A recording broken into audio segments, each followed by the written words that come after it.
There is a way you can bring back a loved one after death. I wouldn't recommend it though. Death is final and cheating it always leads to bad results. But you'll want to know anyway. Well, here you go. Go to the cemetery that your loved one is buried in. This only works for those who've been buried, though there's probably another method for cremation or something, but I don't know it. Make sure that you take the one material object that is most important to you with you. The emotion from this object, this sacrifice, will provide your power. Take it to the plot of your loved one and bury it over their grave. You don't have to go very far down, so don't worry about running into a slab or anything. Before you cover up the hole with your object, don't forget to add a few drops of your blood to it. This imbues the ritual with your own life essence and draws them in. Then comes the final steps. Take a small handful of dirt from where you buried your object and swallow it. Disgusting, but necessary. This creates the link between you and where you need to go. After that, get yourself as comfy as you can and fall asleep upon the grave. If everything was done correctly, and you get a bit lucky, you'll awaken to find yourself standing at the gate of the graveyard.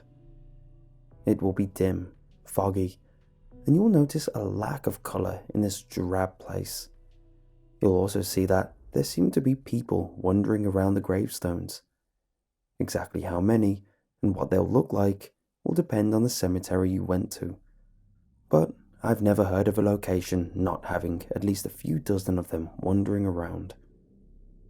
Whatever you do, stay away from them. These are the shades of those left behind from failed rituals or weak spirits drawn from the surrounding areas to the power of your blood and object. Even if you recognize some of them, do not go near them. They are little more than instinct now and desire one thing above all else: life. They want another chance to live and crave nothing more, even if the Shade's mind is so far gone it doesn't even recall why. And if one catches you, it will try to steal that life away from you. They may notice you, they may not. If they do, evade them. It shouldn't be too hard, as their reflexes and control are not nearly as sharp as they used to be. Avoid them and look for your loved one. The person may be at their grave or wandering the walkway. You may even find them hiding, terrified of the scene before them. When you finally see your loved one, stop. Don't go near them yet. Call out the person's name and wait. If the response seems genuine, everything is going as planned. If the response is delayed, quiet, distant, or not even present, then hold on. Ask from a distance, what was the one thing the person hated in life? As these shades progress and their minds dwindle to nothing, some of the first things to go are the memories of the things they hated in life. Any bad memory that makes life seem terrible would slip away to be replaced by that deep desire to return to the living. If your loved one's answer seems legitimate, take their hand and pray that you weren't wrong. If you are, you may find yourself as a replacement shade wandering this foggy graveyard. Be aware their hand will be cold, freezing, like grasping solid ice. But never let go. Even if your hand starts going numb and your fingers turn black, do not let go. After feeling the rush of life touching their hand and immediately losing it moments later, your loved one may not be able to resist the urge to take it all from you. Take your loved one back to the gate, avoiding the other shades as you can. More may notice you now, as your living body is connected to their realm via your lost loved one. Be quick, be decisive, and do not let go of your loved one's hand. Should you make it and step through the gate of the cemetery, you'll find yourself back in the living world. However, this time your loved one will have rejoined you at your side, still clutching your hand. To the rest of the world, it will just seem like your loved one went on a long trip somewhere and recently came back. Nobody will be able to recall where it was they went or what they did there. Well, nobody except you and your loved one. But they will be happy to see the person's return. After this, I suggest that you never stay in one place too long. Keep moving, keep roaming. The more random your journeys, the better. The moment you start to see the sickly, pale look come over your loved one's face, or the bit of decay that might start forming on your skin, move. Death hates to be cheated, and if he catches up with you and your loved one, he will make sure that you both feel every bit of the rotting sickness that will build up in your bodies until your loved one once again falls to the grasp of death and returns to the cemetery. This time, however, they won't be alone. You will be joining them. Maybe you'll get lucky though. Maybe someone might make this journey for you. They will take your hand and drag you back to the world of the living, only for it all to start over once again.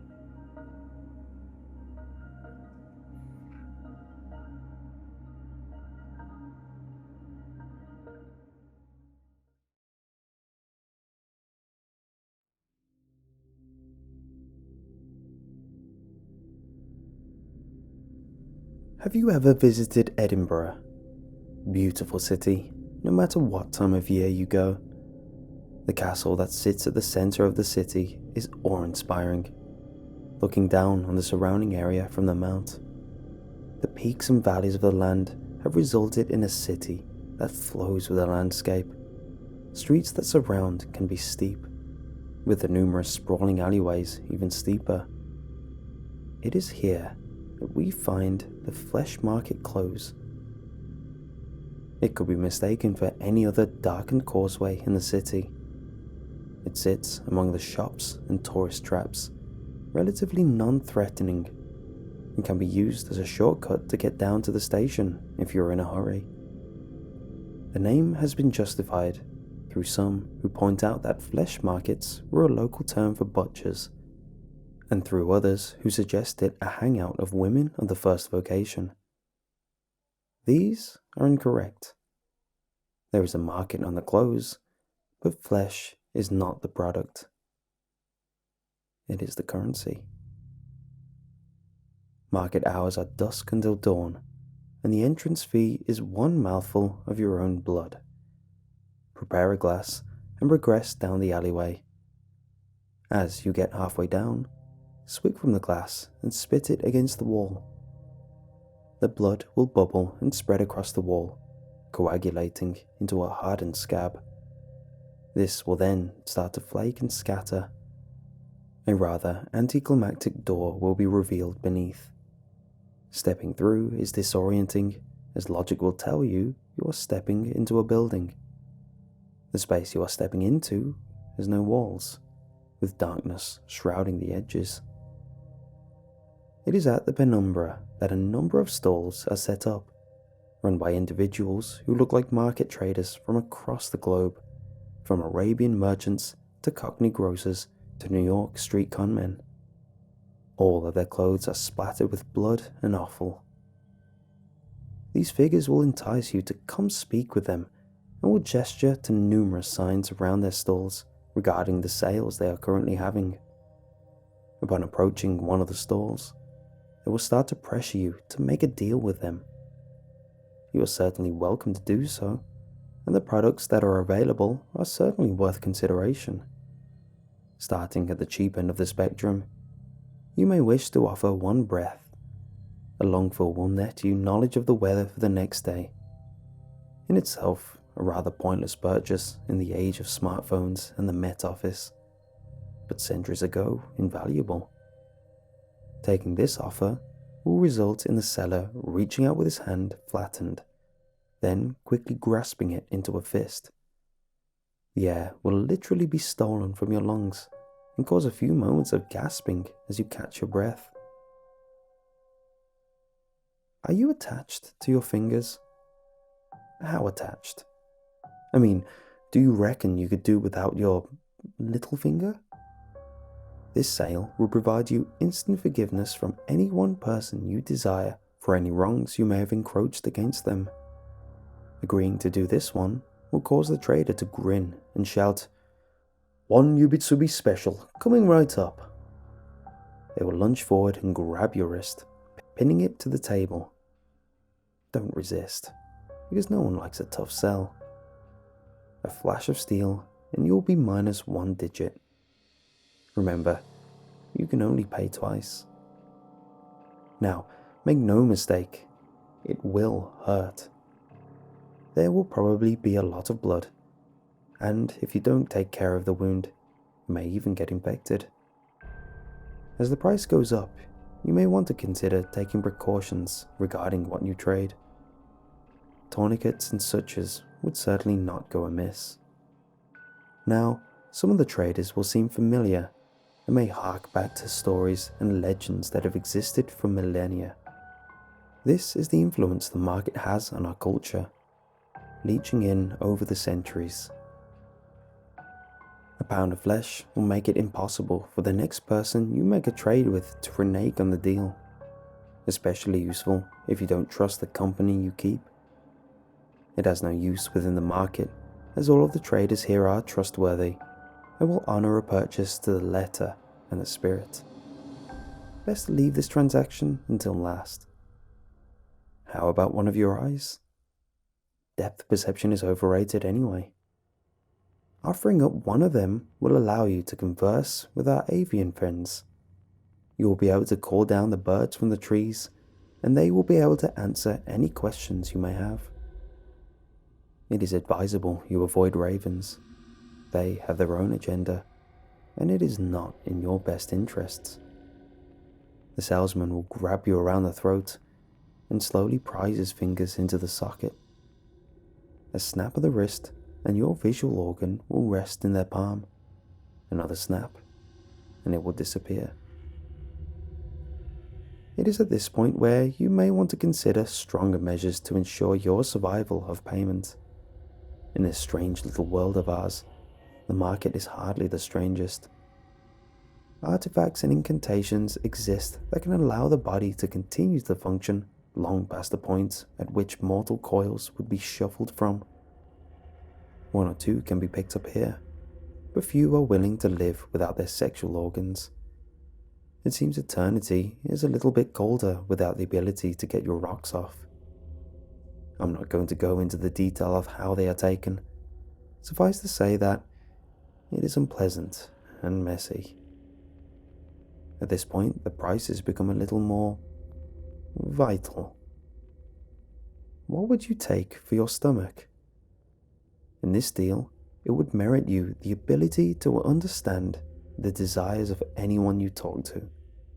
Whilst you converse with them, your mind will be filled with the images of what they covet the most. This would provide a significant advantage to any budding salesman, and the deal has been taken up by several stallholders themselves. Some may argue that such a gift would be more poetically suited to the heart. That vascular muscle, however, is a part of an altogether different deal. By bartering with your heart, you can guarantee the happiness of any given individual for the rest of their life, however long that may be. The removal of these types of organs can be significantly painful, but the dealer will allow you a moment to prepare yourself before they produce a short, keen blade. One practice swipe later, and they will be digging into your tissue. They have unerring accuracy and a level of cleanliness that rivals any surgeon. Now, it is acknowledged in some places that once the deal has been sealed, a buyer may have second thoughts and may want to back out. This is not one of those places. Most of the contract is left unspoken, but you are expected to have done your research. Buyout clauses are a killer. Whilst most of the body can be put on the table, there are limitations. The fact of the matter is that the brain is the seat of sentience and cannot be fully placed in. I say fully. There was one individual who offered to lobotomize the part of the brain that holds memory as part of the deal. The problem is, he cannot remember what it is he received in return. I hear he suffered night terrors for the rest of his days. Now, at this point, I offer a warning. Up until now, I have detailed the price list for your own body parts. Whatever you do not attempt to purchase anything in the market with organs of another. Every figure in the market will stop and stare at you, and the one you attempt to defraud will scream, "That is not yours to trade." Whatever it is you have tried to barter with, that body part will be taken from you as punishment. A very literal eye for an eye. Despite whatever theological perspectives you may hold, offering your own soul will elicit the same result. There have been many theories postulated for this response, but the honest answer is, we just don't know.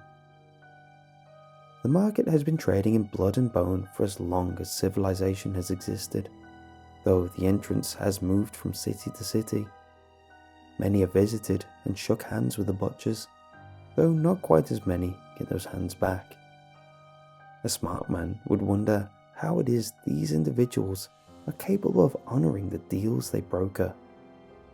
A smarter man would ask himself why his body parts are of such high value in this economy. Just understand that it is supply and demand, and as long as there are fools willing to supply, you shouldn't need to concern yourself with who it is doing the demanding.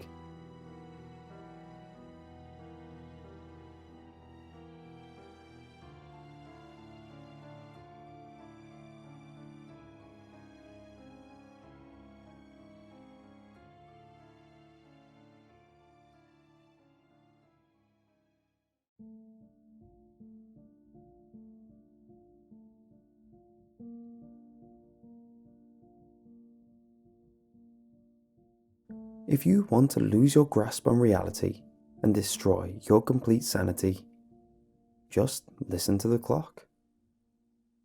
But this will not be easy. Let me tell you right now, this is not something to mess around with. It's just an easy way to lose your mind within the confines of your own home.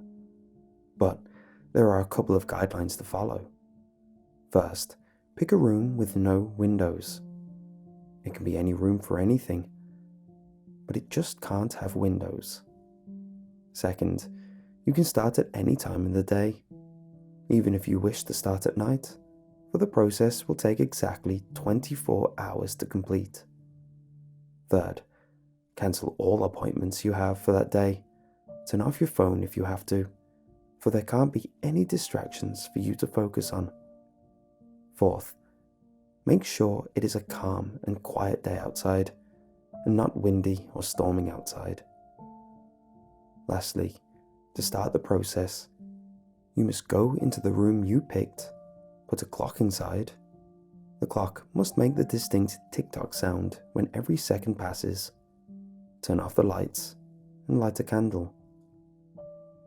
That candle will be your only source of light. Once you have done all of that, I honestly want you to ask yourself one question. Do I really want to do this? If your answer is yes, then may God have mercy on you. I'm here to merely prepare you on what to expect. Alright, let me tell you a little bit of information about the procedure. Back in the mid-1800s, radical members of the Christian, Muslim, and Islamic faith used it as a way to connect with God. It was kept under wraps due to its extreme nature, an unusual method to connect with the supernatural. The clock represented life on earth and how short it can be, and the candle represented God as the only way of guidance through life. Most often than not, each person that would go through the procedure would lose their minds, and within a day, and due to their insane actions, would kill themselves from what they claimed to have seen. But if you were one of the lucky ones, you can keep your sanity, like me. Okay, now here is what to expect. The first 3 hours are the least eventful, mainly because nothing really happens. But prepare yourself in these hours. These are the only hours in which you may choose to leave the procedure. In the 4th hour, you will not be able to escape by any means. The lock on your door will lock by itself, and you will have no way to move it. In the 5th hour, you will start to sweat profusely and will start to have feelings of anxiety. You will start to look behind you many times, and every time, there will be nothing there. In the 6th hour, you will hear noises. Not noises from the house or from outside, but thuds and thumps throughout the hour in 10-minute intervals, with each noise getting louder. In the 7th hour, you will pass out and dream. But this will be the only pleasant hour throughout the process. You will dream about the best moments in your life, every great accomplishment, wonderful memory, and friends you have made will appear before you. It will have been the best dream you have ever had in your life. Even events from the future can appear. At the beginning of the 8th hour, you shall wake up, but when you do, you will feel an extreme sense of elation and comfort, similar to the effects of smoking marijuana. Now, for some, this could be considered another pleasant hour, but what comes after will be the start of your suffering. In the 9th hour, you will, in a sense, go from one drug to another. Your feelings of elation will change to that of extreme adrenaline and energy, similar to the effects of any stimulant drug. But a warning, you must try your hardest to keep yourself under control. You are unpredictable. There is no telling what you will do in this state. In the 10th hour, hopefully you will have minimal injuries from the last hour, but now you will start to feel normal, and your feelings you previously felt will subside. Now you will hear screaming. The screaming can vary from what it sounds like, from a little girl to a full-grown man. You will hear screaming at 6-minute intervals throughout the hour. This hour is going to feel like an eternity to pass. At the 11th hour, the light from the candle will go out. That's it. You are left alone in the darkness. You are free to think to yourself, most likely regretting the decision you have made. At the 12th hour, the light from the candle will reappear. But do not worry, this is another hour of silence. But mentally prepare yourself for what you are about to experience. In the 13th hour, you shall pass out, much like you did in the 7th hour. But don't expect happy memories. In this dream, you shall experience every painful moment, suffering, and unpleasant thing in your life all over again. Even suffering in the future, including your own death. This will be the worst dream you will ever have in your life. At the 14th hour, you will wake up. This is another hour of silence, but the silence will be broken by your own sobbing. Your tears shall continue until the hour is over. In the 15th hour, this is putting it very bluntly, is when things start to get weird. You will talk to someone. He's not visible, but he is there. He doesn't have a name, but I'm giving him one. He is your guardian angel, but you can call him Watcher or Protector. But for me, I call him Asshole. This may seem funny, but trust me, it suits him. The first thing he will say to you is, "Ask me anything, and I shall give you an answer." You can ask him anything about your life, what will happen in the future, and why events occurred and when they did. He will give you an answer, but extreme and graphic details, and give reasons for things you will not understand, whether it be a tragedy or a death. By the end of the hour, he will say farewell and leave. In the 16th hour, you will talk to your parents, but they do not make a physical appearance, mind you. Now it's your turn to answer questions. They will ask you questions about what you have done with your life, and if you do not answer one of their questions, they will press on for an answer until you can't take it anymore. At the end of the hour, they will go away. At the 17th hour, you will talk to the most important guy in your life, whether it be your significant other or your best friend. He will ask you why and how you became friends, but keep in mind, he is not looking for friendly conversation. He is questioning your friendship with him, finding every mistake you have done to cripple your friendship with him. Reasoning with him will not work, and will act like your parents did in the previous hour. At the 18th hour, you will speak to the most important girl of your life, whether it be your significant other or your best friend. She will do the same as the person in the 17th hour did, and ask the same questions. At the 19th hour, you will talk with yourself, meaning you will talk with your future self. And trust me, this is the least pleasant conversation. He will tell you things you will not want to hear about yourself. He will ask you questions you can and can't answer. Soon it will be too much, and you will find yourself screaming at yourself, and anger and self-loathing will be the only emotion you will have.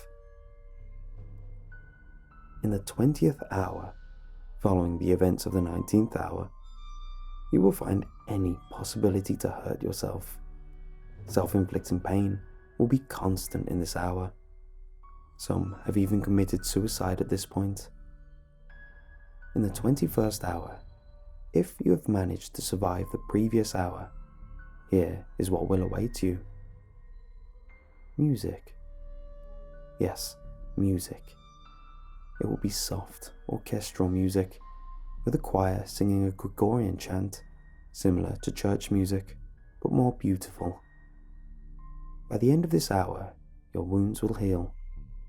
Don't ask me why, even I don't know. In the 22nd hour, the music will stop.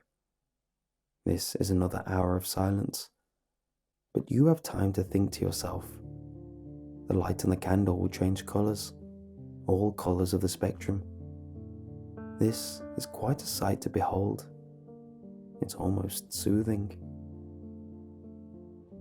In the 23rd hour, you will sing the Gregorian chant, but your singing will be the only sound in the room. You honestly don't know what you're singing, but it sounds beautiful, and you will actually want to sing more. Finally, the 24th hour. This is the most interesting hour. Rumor says you talk to God himself, but here is how it goes. You are pinned to the floor by some unknown force, and someone or something asks you a question at 10-minute intervals. Questions like, are you happy? Or would you like to change? You must answer. You will feel the need to. The questioner sounds like a man, but at the same time sounds like an animal, almost like the roar of a lion. His voice is terrifying, but yet comforting at the same time. After the hour is up, you will be able to get up and the door will unlock. If you're lucky, you still have your sanity. Now, it is up to you what you shall do with this information. If you want to do this, I'm not stopping you, but I'm giving you a fair warning. Some things are beyond the realms of human comprehension, and sometimes you just have nothing to explain the unnatural. But whatever it is, at least we know we are not alone. Now remember what I've told you. If you want to lose your grasp on reality and destroy your complete sanity, just listen to the clock.